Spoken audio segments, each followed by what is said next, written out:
भेजिए और उसका खर्चा सरकार भरेगी।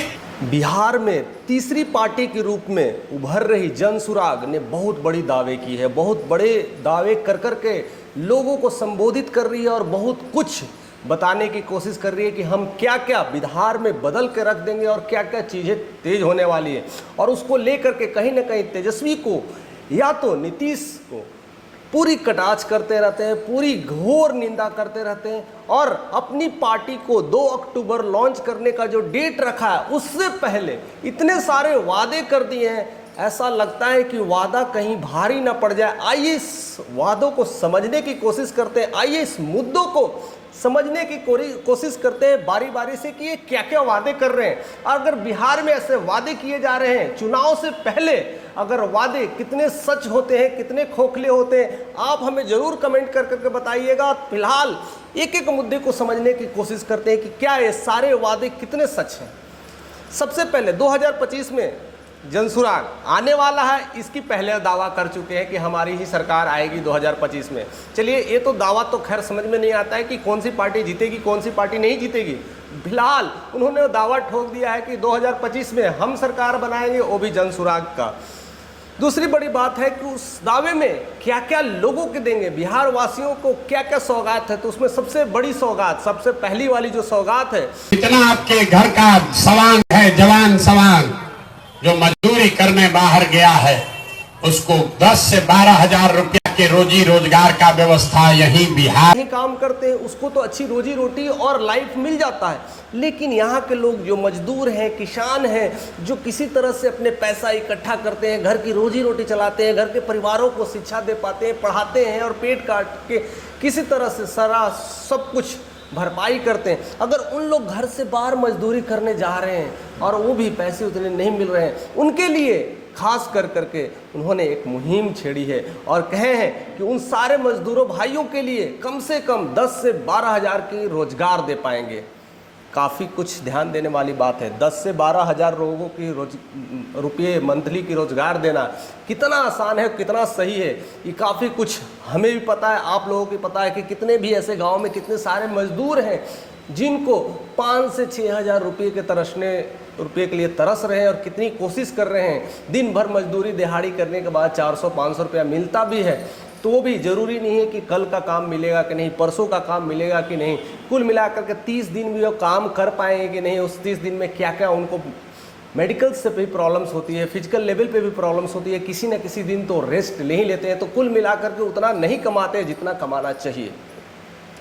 और उसमें भी कुछ लोग ही हैं परसेंटेज पॉइंट ऑफ व्यू से, जो यूथ है, युवा है, जिनमें थोड़ी साहस है, ताकत है, लेकिन एक सर्टेन उम्र के बाद वो भी उतना नहीं कर पा रहे हैं। और उसमें इनका दावा है कि हम 10 से 12 हज़ार लोगों को रोजगार दे पाएंगे। इससे क्लियर हो जाता है कि रोजगार देने के लिए क्या आते ही रोजगार दे देंगे, ऐसी क्या क्या ये जड़ी बूटी तो नहीं है ना, ऐसा कोई खुराक तो नहीं है ना, ऐसा कोई नया कुछ कर देंगे, ये सब सारी चीज़ें नहीं। लेकिन हाँ, इतना जानते हैं कि ये सब रोजगार देने के लिए आपको बिहार में कई सारे डेवलपमेंट करने पड़ेंगे। अगर डेवलपमेंट करते हैं तो लोगों को बाय डिफ़ॉल्ट रोजगार मिलने लगेगा। दूसरी चीज़ें, अगर बाहर की कंपनियां आने लगेगी, यहाँ निवेश करेगी, तब भी रोजगार मिलेगा। बस यही एक तरीका है, दूसरा कोई तरीका नहीं है। और किस वजह से दावे कर रहे हैं वो खुल के बताएं, मंच पे साझा करें। केवल दावे करना तो हर पार्टियां कर रही है, तो आप क्या नया कर रहे हैं? इस सारे चीज़ों को लगता है कि 2 अक्टूबर के बाद वो पूरी पुस्ता के तौर पे निकालेंगे, बताएंगे। फिलहाल वो अभी अधूरे स्टेटमेंट लग रहे हैं। आप बताइएगा कि कितने सच है और कितने नहीं। दूसरी सबसे बड़ी बात कह चुके हैं कि 15 साल से कम उम्र के बच्चे जो भी सरकारी स्कूल में पढ़ रहे हैं, स्कूल का व्यवस्था नहीं सुधरेगा। गरीब को ये अवसर है, गरीब आदमी अपने बच्चा को प्राइवेट स्कूल में भेजे और उसका खर्चा सरकार भरेगी, ताकि गरीब क्या फर्क पड़ता है। अगर मैं जनसुराग की पार्टी, पीके की पार्टी, प्रशांत किशोर की पार्टी अगर आएगी तो उन सारे बच्चों को, जब तक स्कूल अव्वल लेवल का तैयार नहीं हो जाता, जब कुछ एक अच्छे लेवल के तैयार नहीं हो जाते, तब तक सारे बच्चों को, स्पेशली वहाँ पढ़ने वाले, उनको प्राइवेट स्कूल्स में सारा पढ़ाने का खर्चा सरकार उठाएगी। ये भी एक बड़ी सोच, एक बड़ी चुनौती है सरकार के लिए। अगर ऐसे देखा जाए तो भीड़ लग जाएगी और बच्चे को, हमें लगता है कि अगर प्राइवेट में, अगर सरकारी को प्राइवेट में तब्दील करने की कोशिश करेंगे तो प्राइवेट भी सरकारी ना बन जाए। ये सब सारी चीज़ें हो सकती है, क्योंकि घोड़े को चना खिलाते हैं तो पता है कि घोड़ा कितना मजबूत होता है। अगर गधे को भी सोचेंगे कि हम चना खिला करके घोड़े बना देंगे तो पॉसिबल नहीं है। तो ऐसे कई सारे तबके के लोग हैं, ऐसे ग्रामीण लोग हैं, ऐसे जिन्हें कुछ पढ़ाई के नाम पे कुछ पता ही नहीं है, जो केवल अंडे खाने जा रहे हैं। तो आपको प्राइवेट में डालने से कौन सी पढ़ाई कर लेंगे? उसे जमीनीकरण पे शिक्षा देने की ज़रूरत है, उसे चेंज लाने की ज़रूरत है। और प्राइवेट में अगर देंगे तो क्या पता पार्शलिटी करेंगे, क्या करेंगे, किस तरह से आप पैसा उतना इकट्ठा कर पाएंगे और दे पाएंगे। अगर उतना ही कर पाते हैं तो बिहार के स्कूल्स को सुधारिए। अगर स्कूल्स को भी सुधार लेंगे तो क्या आपके टीचर उस लायक है कि नहीं, क्या उसे अच्छे तरह से पॉलिश कर पा रहे हैं कि नहीं, क्या एक स्टूडेंट को उस तरह से पॉलिशिंग कर करके निखार रहे हैं कि नहीं, क्या आपकी पार्टी इतना लोगों को देख पाएगी, लोगों को संबोधित कर पाएगी, इस तरह से 1-to-1 जांच हो पाएगा। कितनी बार नीतीश सरकार ने कोशिश किया, बहुत सारी चीज़ें कोशिश की। इतना तो था कि बच्चे तो स्कूल तक नहीं जाते थे, शायद भोजन के नाम पे, पानी के नाम पे, अंडे के नाम पे स्कूल तो जाना शुरू कर दिए। एक मुहिम छेड़ा है। तो मैं नहीं कहूँगा नीतीश सरकार ने कोई गलत किया है और खिचड़ी के नाम पे बुला रहे हैं। अरे भाई, स्कूल भी नहीं आ रहे हैं, अंडे भी नहीं खा रहे हैं, तो किसी चीज़ से तो आ रहे हैं ना। इवन घर में माँ बाप भी बच्चों को पढ़ाने के लिए खाने का लोभ देते हैं, कुछ खिलौने का लोभ देते हैं। तो नीतीश कुमार तो यही लोभ दिए हैं कि आइए अंडा खाइए, खिचड़ी खाइए, इसी में अगर 2-4 चीज़ पढ़ लिए, अगर समझ लिए तो ज्ञान तो मिलेगा ना। तो एक मुहिम है, आप किस तरह से अलग करना चाहते हैं। केवल खिचड़ी की बातें को लेकर के, अंडे बातें को लेकर के यह कटाक्ष करना नीतीश पे ज़्यादा अच्छा साबित नहीं होगा। आप जो राजनीति कर रहे हैं बिल्कुल अलग है। क्योंकि मैं 15-20 साल से मैं बिहार में नहीं रहा हूँ, आउट ऑफ बिहार रहा हूँ, ज़्यादातर मैं बिहार से बाहर ही काम किया हूँ। लेकिन जब मैं बिहार में रहा है, लोगों को देखा है, आता जाता रहता था, तो मैं काफ़ी कुछ करीबी से देखा है कि बच्चे किस तरह से पढ़ाई कर रहे हैं, किस तरह से चेंजेज हो रहे हैं एजुकेशन को लेकर के, किसी तरह से घीटी पीटी पढ़ाई चल रही है। उस पढ़ाई को लेकर करके क्या राजनीति है, क्या चीज़ें चल रही है, वो सब आप ग्राउंड लेवल पे आकर देख सकते हैं। लेकिन देखेगा कौन?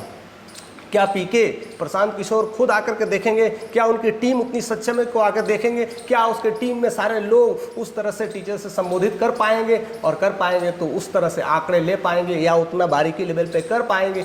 ये सब बड़ी चुनौती है। जो कहते हैं उतना आसान नहीं होता है। कहने के लिए तो हम भी बहुत कुछ कह देते हैं कि हम यहाँ जाएंगे, वहाँ जाएंगे, ये कर लेंगे, वो कर लेंगे, लेकिन जब हम करते हैं तभी पता चलता है कि हकीकत क्या है। इसलिए भगवत गीता में कृष्ण ने कहा है कि कर्म किए जा, फल की चिंता ना कर। इन्होंने तो पहले ही फल की घोषणा कर दी है। कहते हैं कि हम सरकार बनेंगे, हम ये काम करेंगे। अरे भैया, कर्म कर लीजिए, पढ़ाई के लिए लोगों को मुहिम छेड़िए, अपने टीम को भेजिए, स्कूल में जा करके ऐसे ऐसे लोगों को जांच पड़ताल करवाइए और तब सरकार को घेरिए और कहिए कि ये सब सारी प्रॉब्लम है, ये सब सारी समस्या है।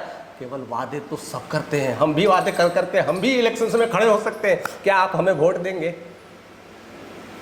काफ़ी कुछ सोचने वाली चीज़ें, तो बहुत कुछ सोचने की ज़रूरत है। और आप हमें ज़रूर कमेंट करके बताइए कि क्या क्या नई नई ऐसी पार्टियां क्या क्या इतिहास रचने वाली है और क्या क्या लुभावने प्रस्ताव दे करके क्या क्या कुछ कर ले रही है। ऐसी चीज़ों से काफ़ी सावधान रखना है, काफ़ी कुछ जानना है। चेंज चाहिए, चेंज करना है, लेकिन किस तरह से चेंज करना है ये बहुत इंपॉर्टेंट है। चेंज करने के नाम पर अपने आप को पूरी तरह से बर्बाद ना करें, तो काफ़ी चीज़ समझने की ज़रूरत है। एक और नई बात है, जो कहते हैं 60 साल से ज़्यादा उम्र के जो बुजुर्ग हो गए हैं। नीतीश कुमार आपको 400 रुपया का भीख दे रहा है पेंशन के नाम पर। ये महंगाई के जमाना में 400 रुपया, तो ये तय हुआ। आज के डेट में कैसे उसकी रोजी रोटी चलेगी, खान पीन चलेंगे? 400 रुपये में क्या होगा? हम देंगे 2000। 2000 रुपया महीना का पेंशन जरूर मिलने लगेगा। तो 2 बार नहीं सपोर्ट करते हैं। अगर सरकार सपोर्ट कर पा रही है तो बहुत अच्छी नीति है, ये करना चाहिए। और कोई भी सरकार हो, ये नीति को अप्लाई करना चाहिए। इसमें मैं नहीं कहूँगा कि गलत है, ये बहुत अच्छी नीति है। इवन इस सरकार को भी मुझे लगता है कि ये सारी चीज़ों को ध्यान में रखेगी, आपकी बातें को लेकर के भी वो सारे कुछ चेंज करने की कोशिश करेगी। ये अच्छी नीति है। बट इतने सारे पैसे लाएंगे कैसे, इतनी सारी चीज़ें कैसे इकट्ठा कर पाएंगे, वहाँ तक पहुँचा पाएंगे, ये भी एक बहुत बड़ी साजिश है। कई लोग किस तरह से, कई लोग ऊंचे घर के लोग हैं, चाहे जिनके पास पैसे की कोई कमी नहीं है, वो भी इसका फ़ायदा उठा लेते हैं वृद्ध पेंशन के नाम पे। तो ये सब सारी चीज़ें को जांच पड़ताल होनी चाहिए प्रॉपर तरीके से। जिन लोगों को मिलना चाहिए एटलीस्ट उन्हें ही मिले।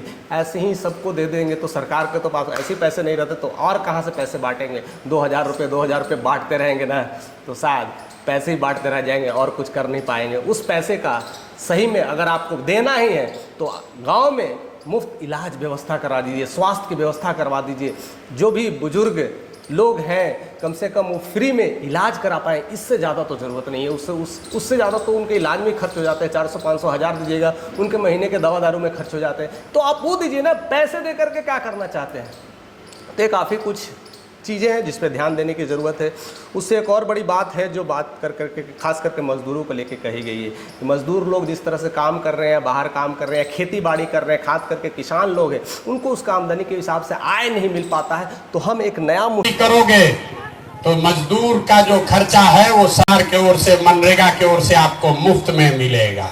जितना किसान है अगर उसको खेती होगी जिसकी वैल्यू मिलेगी, और जिन जिन लोग इस मुहिम में कार्य कर रहे हैं उनके परिवारों को मनरेगा के तहत उनको सरकार उन्हें घर के परिवार को देखभाल करेगी, उन्हें खाने पीने की सारी व्यवस्था कराएगी। ये बहुत अच्छी स्कीम है, करना चाहिए। एक नई स्कीम है, नई सोच है।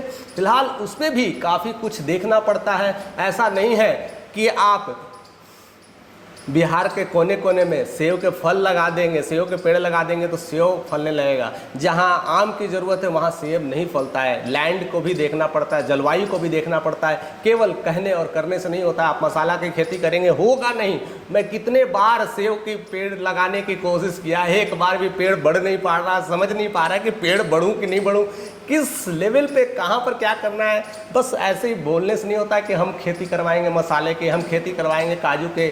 कुछ कहने से ही मात्र सब कुछ हो जाता तो सब कुछ बदल जाता। ये भी कुछ ध्यान देने की ज़रूरत है कि वादे कैसे किए जा रहे हैं, उस पर कितना सच है, कितना बातें अप्लाई कर रही की जा सकती है, और सही में वादे इम्प्लीमेंट होंगे कि नहीं, इम्प्लीमेंट किए जा सकते हैं कि नहीं। ये काफ़ी कुछ सोचने की ज़रूरत है। फिलहाल हमें कमेंट करके बताइएगा।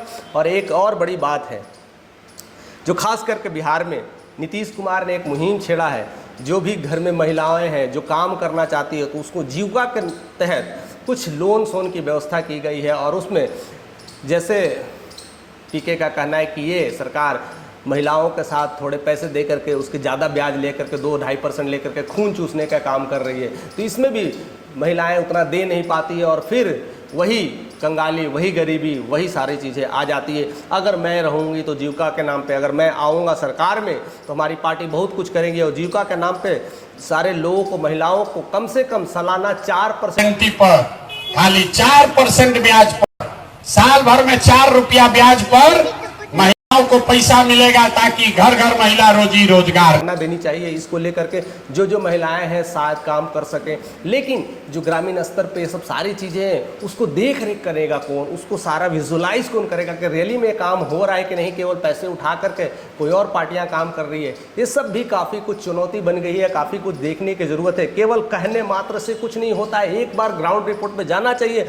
जिस तरह से कहती है कि जन सुराग की पार्टी घर घर घूम रही है, गाँव गाँव घूम रही है, तो घूम रही है तो देख भी लीजिए कि हो रहा है क्या, इंप्लीमेंट क्या हो रहा है, वहाँ के लोगों को सुधार कर दीजिए, तब ज़्यादा सही है। केवल वादे तो हम सब करते हैं, सब कोई कर रहा है। अभी आने वाला चुनाव नज़दीक होने वाला है, देखिए कितने वादे की झड़ी लग जाएगी। इसमें आपका ये वादा कितना सच है, कितना कुछ खोखला है, ये सब हमारे साथ जितने लोग जनता जुड़ रहे हैं, जितने लोग हमारे साथ फॉलोवर्स हैं, सब्सक्राइबर्स हैं, मेरे भाई बंधु हैं जो हमारे साथ इस मुहिम में जुड़े हैं, जिस तरह से पार्टी को रखने वाले, पार्टी को संबोधित करते हो अपने कमेंट के माध्यम से बिल्कुल साफ कर देने वाले हैं कि क्या सच है क्या झूठ है। तो हमें आपका कमेंट का इंतजार रहेगा। एक और लास्ट नॉट द लिस्ट, क्योंकि वीडियो ज़्यादा लंबी नहीं करनी है, इलाहा काफ़ी कुछ कम समय में ज़्यादा कुछ देने की कोशिश करता जाता हूँ, इसलिए मैं थोड़ी सी स्पीड बढ़ा कर करके सारे कुछ तेज़ी से बताने की कोशिश करता हूँ। But last not the list, कहते हैं कि मेरी सरकार आते ही दारू 15 मिनट में बंद, 15 मिनट में शराबबंदी को हटा लिया जाएगा।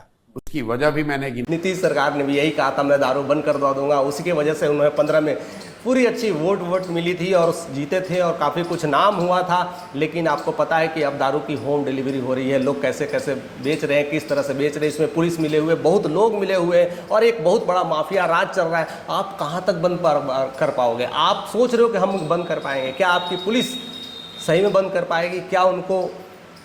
क्या वो इन्वॉल्व है तो उनको कैसे रोक पाओगे? बहुत सारी चीज़ें हैं, गांव स्तर पर, ग्रामीण स्तर पर, ये सब सारी चीज़ें। और 15 मिनट में आप कहते हो बंद कर पाओगे, तो ऐसी क्या स्कीम छेड़ोगे? ऐसी क्या चीज़ें हैं जो आप अप्लाई करने की कोशिश कर रहे हो, जो पिछले 20 सालों से, ये जो एटलीस्ट 15 2015 से जो अप्लाई किया गया है दारूबंदी को लेकर के, 15 से आज 24 हो गए हैं, यानी 8-9 सालों में नीतीश सरकार भी ये काम को अंजाम नहीं दे पाई है, पूरी तरह से कम्प्लीटली बैन नहीं कर पाई है। और मैं अगर बात करूँ तो मैं गुजरात की भी बात करता हूँ, जो कम्प्लीटली दारू बैन है। वहाँ पर भी जब मोदी सरकार रहती थी और उसके बीजेपी की बहुत सारी जो पार्टियां हैं जो रह रही है, वहाँ भी दारू खुले तौर पे मिल ही जाते हैं। किसी भी होटल में जाओ तो होटल वाले लोग कहते हैं you want something, drink alcohol की व्यवस्था करा देते हैं। तो कहाँ आप सुधार करने की बात कर रहे हो, किस लेवल पे सुधार करने की बात कर रहे हो, कैसे कर पा रहे हो, ये काफ़ी कुछ जनता जानने के लिए बेचैन है। केवल वादे तो करने से ही मात्र कुछ नहीं होगा। तो आप जिस दिन अपनी पार्टी लॉन्च करने वाले तो क्लियर करके लोगों से बताइए, घूम घूम करके मिलिए, सारे वादे करने से पहले एक्शन में आइए, क्योंकि कर्म से बड़ा कोई धर्म नहीं है। और हमारे जितने सारे लोग जुड़ रहे हैं ये सारे कमेंट करके हमें बताएंगे कि सही में पार्टियां ये कर पाएगी कि नहीं, कि और कोई पार्टियां उभरेगी। अगर ऐसा कर पाएगी तो आने वाला 2025 आपको स्वागत करता है। फिलहाल